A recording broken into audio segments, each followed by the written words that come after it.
Bonjour à tous. Aujourd'hui, nous allons plonger dans l'histoire et les traditions fascinantes de Yule, une fête ancienne qui marque le solstice d'hiver.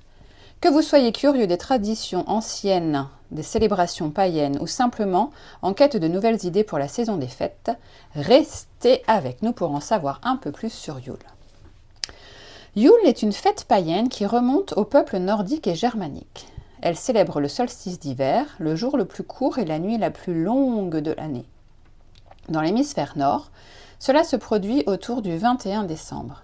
C'est un moment de réflexion, de renouveau et de célébration de la lumière qui revient, car les jours commencent à rallonger après le solstice. Ce sabbat se célèbre jusqu'au 1er janvier, ce sont les 12 nuits de Yule.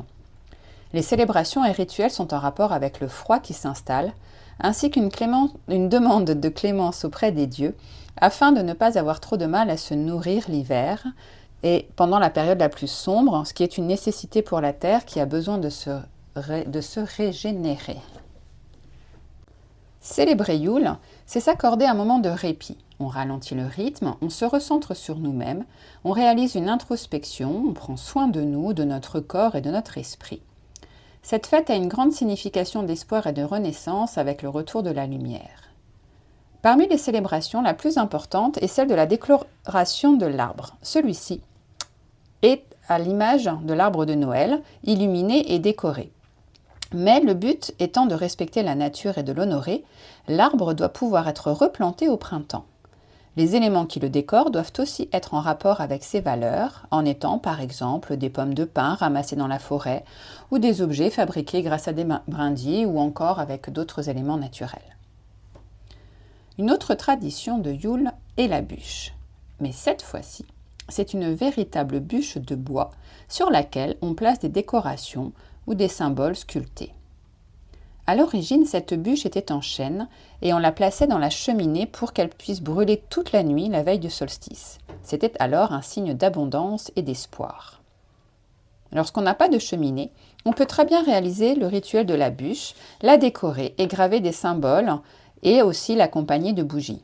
On peut utiliser une bougie blanche pour symboliser la pureté, la clarté, le retour de la lumière, une bougie noire pour la protection, ou une verte pour la prospérité et l'abondance.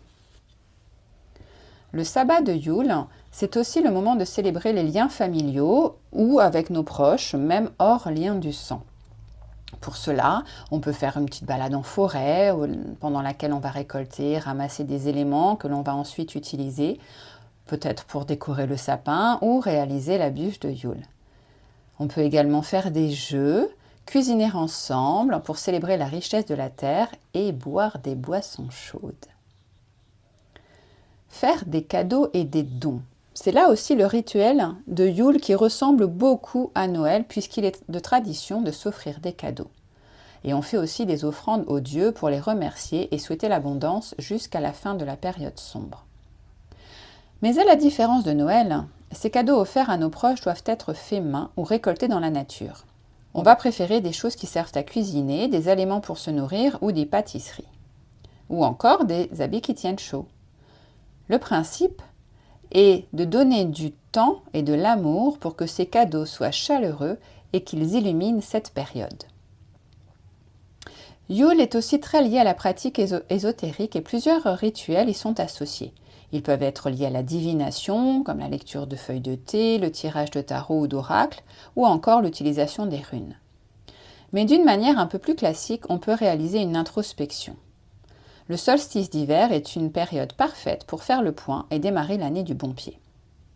Si les résolutions n'ont pas encore été prises à la période de sa main, c'est le moment de le faire. Prendre conscience de ce que l'on souhaite pour l'année à venir et planifier les actions que l'on peut mettre en place. Yule a ses propres symboles et ceux-ci peuvent être utilisés pour réaliser un autel ou décorer la maison ou l'extérieur de la maison.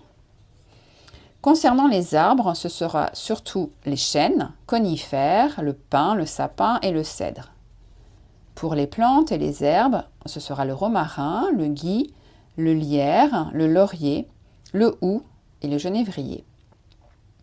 Pour la nourriture, on va retrouver la pomme, la cannelle, l'orange, les noisettes, la châtaigne.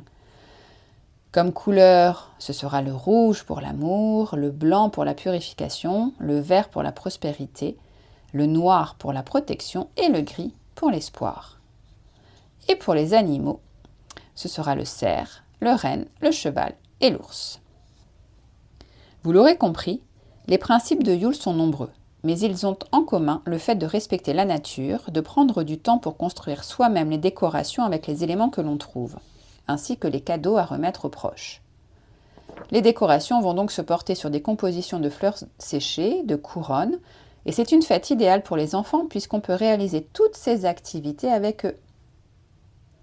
Je vais m'arrêter là pour cette vidéo. Vous avez les symboles, les caractéristiques de la fête de Yule que vous pouvez déjà pratiquer chez vous comme vous en avez envie. D'ailleurs, n'hésitez pas à partager en commentaire comment vous allez célébrer cette fête de Yule.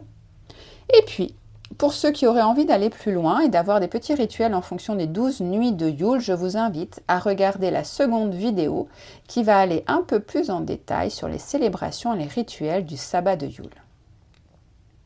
N'hésitez pas à liker, à commenter et à partager cette vidéo. Et si ce n'est pas encore fait, à vous abonner à ma chaîne YouTube. Je vous souhaite un bon sabbat de Yule.